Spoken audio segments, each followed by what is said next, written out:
Understanding future spreads. The benefits of trading futures. Presented by NinjaTrader.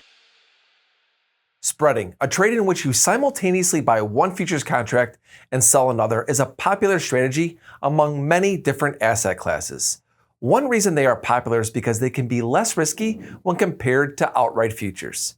And because they are less risky, they can also tend to have lower margin requirements. There are three types of spreads. First, we'll talk about intramarket spreads.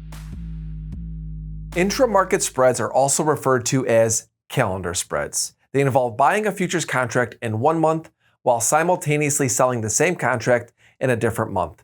One example would be buying the March 2022 Eurodollar futures contract and selling the March 2024 Eurodollar futures contract. Calendar spread traders are primarily focused on changes in the relationship between the two contract months. Next, we'll talk about intermarket spreads.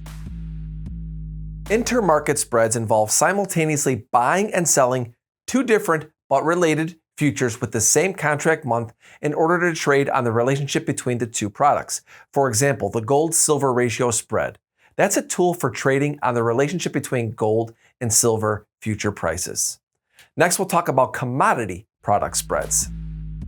Commodity product spreads involve buying and selling futures contracts that are related in the processing of raw commodities. For example, the soybean crush involves buying soybean futures and selling soybean meal and soybean oil futures. The participants in this spread are able to simulate the financial aspects of soybean processing, that is, buying soybeans, crushing them, and selling the resulting soy meal and soybean oil, the soybean crush. The soybean crush spread allows processors to hedge their price risks, while traders will look at the spread to capitalize on potential profit opportunities. Next, I want to talk about spread margins. One of the attractions of spread trading is the relatively lower risk versus outright futures positions, and the subsequent lower margins. Assume the outright margin for soybean futures is at $3,000 and the outright margin for corn futures is $1,500. Rather than posting $4,500 to trade a spread on these two contracts, a trader may receive a 75% margin credit.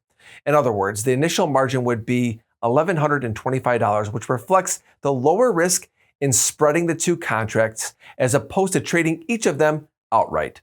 There are many spread strategies that allow market participants to manage risk and capitalize on potential trade opportunities. Thank you for watching The Benefits of Futures.